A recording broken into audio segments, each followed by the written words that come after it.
Hello everyone, good morning. और आज की मॉर्निंग डुगू के साथ। तो डुगू भैया सोकर उठे और आज जब वो उठा तब हम लोगों ने सबने चाय पी ली थी, और बल्कि 2 बार भी चाय हो गई थी सबकी।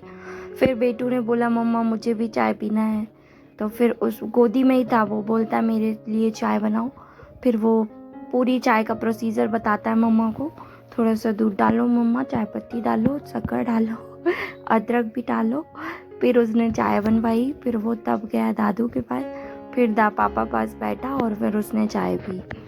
तो आज भैया को सुबह से चाय की याद आ गई। वो वैसे रोज़ पी लेता है, पापा के साथ थोड़ा थोड़ा पी लेता है, कभी 1 चम्मच 2 चम्मच, और कभी कभी पी लेता है। हम लोग ज़्यादा देते नहीं हैं चाय के लिए, हम लोग दूध कोशिश करते कि ऊपर का दूध पीने लगे, लेकिन वो अभी दूध पीने की उसकी आदत नहीं बनी है। चाय फिर भी पी लेता है थोड़ा बहुत, तो दे देते हैं कभी कभी थोड़ा सी। चलो अब ये तो हो गई अभी की बातें, अब करते हैं कल की बात। कल टेस्ट में शायद 1 ही 2 लोग थे जिनके अप टू 150 मार्क्स गए थे, है ना। कुछ लोगों का कहना है कल का पेपर थोड़ा टफ था, और वैसे मैं देखूँ तो ऑलमोस्ट पेपर एक जैसा ही रहता है, मतलब लगभग वैसा ही था पेपर। हो सकता है किसी को टफ लगा हो। पता है क्या होता है, जिस अपन ने जो टॉपिक रिवाइज किया अगर उसके क्वेश्चन आ जाए ना, तो अपन से बन जाते हैं, क्योंकि वो ताज़ा रहता है अपने माइंड में। और जो टॉपिक अपन ने बहुत दिनों से नहीं पढ़ा, अगर उसका क्वेश्चन आ रहा है तो वहाँ थोड़ा सा कन्फ्यूज़न हो जाता है। मैंने खुद पोषण स्वास्थ्य का पेपर बहुत अच्छा था कल का, विनर्स का। मतलब अगर जिसने तैयारी की है, जिसने पढ़ा है, उसके अप टू 50 भी आए होंगे पोषण स्वास्थ्य में। मेरे 44 आए, और मेरे भी 50 आते, आराम से आते, लेकिन मैंने कुछ गलती की। और गलती यही थी कि जो ईयर वाले क्वेश्चन आते हैं ना, वो अगर आप बार बार रिवाइज नहीं करते तो वो ईयर में आप कंफ्यूज हो जाते हो, और वो कन्फ्यूज़न इतना नियर बाई रहता है ना कि आप उसका +1 या -1 करके आते हो, जबकि आपका वहाँ पे ब्रेन बार बार क्लिक करता है कि नहीं यार ये वाला है, लेकिन उसके बाद भी आप उसको चेंज कर देते हो। ये चीज़ पता है अभी नहीं हो रही है टेस्ट सीरीज़ में, ये आपके साथ एग्ज़ाम में भी होगी। एग्ज़ाम में भी देखना 100%। इवन मैं खुद शायद ये गलती करके आऊँगी, क्योंकि ये होती ही है। जब आप पढ़ते हो, आप बार बार पढ़ते हो ना, तो वो हो जाता है ब्रेन में कि थोड़ा सा कन्फ्यूज़न हो जाता है कि यार ये 68 पढ़ा था कि 67 पढ़ा था, यार ऐसे ही कुछ था। फिर वो वहाँ पे ये वाला जहाँ बात रहती है वहाँ पे डाउट हो जाता है। तो देखो अभी तो टेस्ट सीरीज़ है, और टेस्ट सीरीज़ में अपन क्या करते हैं, एक साथ सारे क्वेश्चन सॉल्व करने की कोशिश करते हैं। दूसरा, अपने पास टाइम भी कम होता है, अपने पास बच्चा भी रहता है ना, तो काफ़ी सारी चीज़ें हैं। तो अपन टेस्ट उस हिसाब से देते नहीं जैसे देना चाहिए, एकदम एग्ज़ाम वाले प्रोसीजर से। तो थोड़ा सा ये है, तो इसलिए टेंशन मत लो। देखो जिसके नियर बाय 140 150 आ रहे हैं, तो ये मान के चलो कि अगर आपने पढ़ना नहीं छोड़ा, आप कंटिन्यू रहे, तो आपका एग्ज़ाम निकल जाएगा। आप इतना सोच सकते हो कि हाँ आपका ऑलमोस्ट निकल जाएगा। बस कोशिश यही करना कि अब जो आपकी कॉपी में है उतना डेटा आपको पूरा याद हो, और उसके अलावा आप जो भी पढ़ो तो उसको आप फिर रिवाइज़ करते चलना, क्योंकि नया नया कुछ भी पढ़ोगे तो वो किसी काम का नहीं अगर आपने उसको रिवाइज़ नहीं किया, ठीक है। क्योंकि आपको अपने नोट्स का डेटा भी भूल रहा है, तो आप नया पढ़ भी लोगे तो क्या करोगे।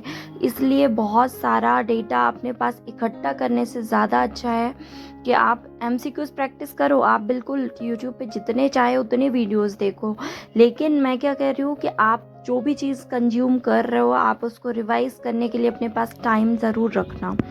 एटलीस्ट 3-4 रिवीजन तो रखना, तब आपको थोड़ी बहुत 50-50 वाला वहाँ पे अजम्पशन करके आप आंसर कर सकते हो, है ना। और जिस टॉपिक का 10-12 बार रिवाइज हो जाता है, वो टॉपिक तो आपके ब्रेन में समझ लो स्टोरी हो जाता है। आप उसको फिर देखते जाओगे तो भी वो आपको हल्का सा याद आ जाएगा, पूरा याद आ जाता है ना। तो ये सबके साथ होता है। तो कल काफ़ी सारे लोगों के बहुत अच्छे मार्क्स आए, कुछ के बहुत कम आए, और कल मैक्सिमम लोगों के नंबर लेकिन कम हुए हैं, मेरे खुद इवन कम हुए हैं। तो मुझे भी लग रहा था यार पता नहीं, मतलब मेरे अभी अप टू 150 नहीं गए हैं यार। अब उसका रीज़न ये भी हो सकता है कि मैं विनर्स के नोट्स से नहीं पढ़ती, विनर्स वाले पेपर बनाते हैं तो वो मेरे नोट्स का जो है वो तो उसमें आता नहीं। तो एक रीज़न ये हो सकता है, और ये रीज़न मेरे साथ नहीं सबके साथ फॉलो करता है कि देखो जो विनर्स के नोट्स से पढ़ता है, उनके क्वेश्चंस की प्रैक्टिस करता है, उनको तो एज इट इज़ क्वेश्चन मिल जाते हैं, तो उनके नंबर सही आते हैं। अब जो बाहर से पढ़ रहा है उसको क्या है, एज इट इज़ क्वेश्चन नहीं मिलता ना वैसा जैसे वो पढ़ रहा है, तो उसके नंबर थोड़ा सा वेरी करते हैं। तो इसमें परेशान मत हो आप, है ना। मतलब ये मान के चलो ऑलमोस्ट कि पेपर भी ऐसा ही बनेगा आपका, मतलब पढ़ा हुआ थोड़ा ना आएगा, पेपर में कुछ भी आ सकता है। तो आप प्रैक्टिस करते चलो, बाकी उस चीज़ की टेंशन मत लो कि नंबर बहुत कम आ रहे हैं ना। आप मेहनत करोगे तो आपको रिज़ल्ट मिलेगा और आपके अच्छे नंबर आएंगे ना। तो कोशिश बस ये करो कि आपका गैप कम हो पढ़ाई में, आप थोड़ा थोड़ा करके रोज़ पढ़ते चलो, कुछ ना कुछ आप याद करते चलो। और हो सकता है, होप सो, मैं भी उम्मीद कर रही हूँ कि शायद जल्दी नोटिफिकेशन देखने मिलेगा।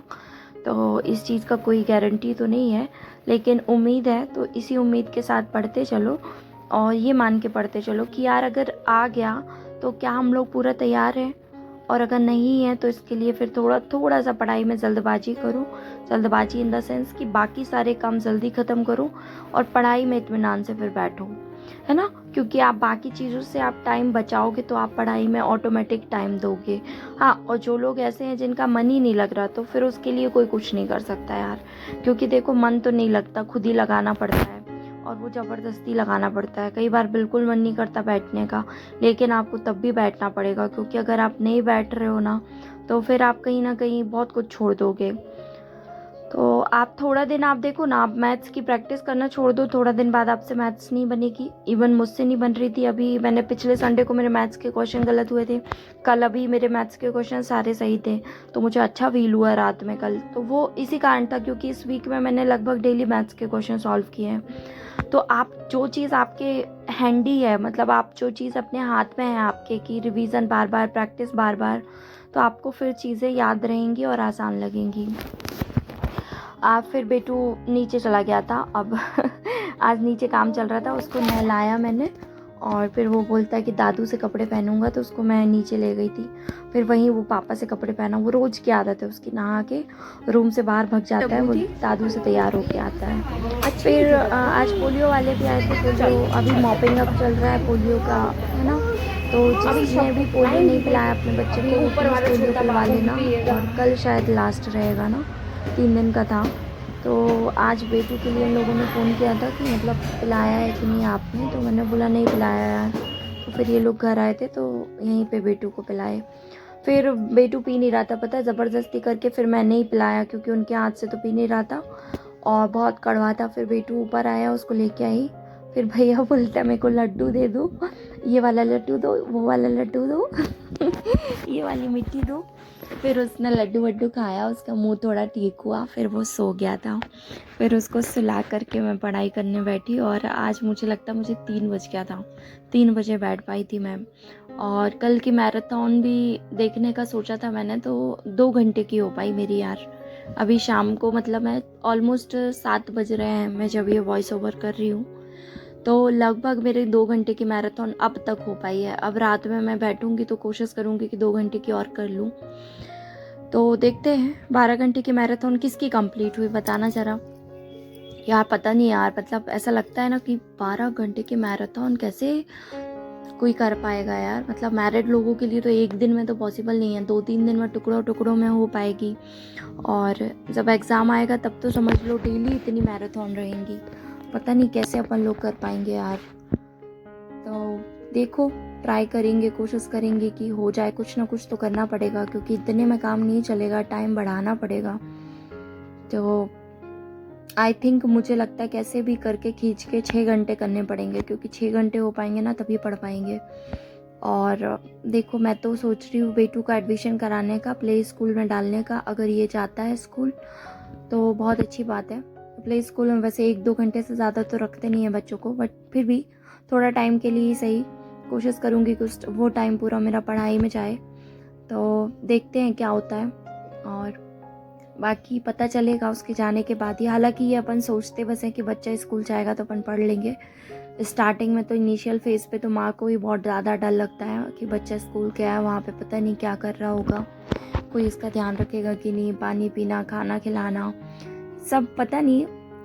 अपन लोग सब अपने हाथ से करते हैं ना, तो वो थोड़ा सा बच्चे को छोड़ने में बहुत डर लगता है। मुझे तो अभी से ऐसी फीलिंग आ रही है। बेटू को स्कूल जाने में टाइम है, लेकिन मुझे अभी से सोच के थोड़ा सा लो फील होता है कि वो जब जाएगा तब मेरा दिन कैसे कटेगा, क्योंकि अभी मेरा पूरा टाइम उसके आगे पीछे होने में लगा रहता है। थोड़ा देर के लिए भी वो जाता है ना, मतलब तो बहुत बेकार लगता है कि कहाँ गया। ऐसा सोचते ज़रूर है कि बेटू चला जाए थोड़ा देर के लिए तो अच्छे से पढ़ाई हो जाएगी इत्मीनान से, लेकिन जब वो थोड़ा सा भी दूर होता है ना तो बिल्कुल पढ़ाई नहीं होती, पूरा ध्यान उसी पे रहता है। क्या कर रहे हो? मैं पिट कर रहा हूँ। ये आ रहा है। तो अभी शाम को 6 साढ़े 6 का टाइम हो रहा था और फिर टाइम था थोड़ा सा खाना बनाने में, तो मैं बैठ गई थी पढ़ने के लिए। और बेटू भी थक गया था, काफ़ी खेल रहा था तो बहुत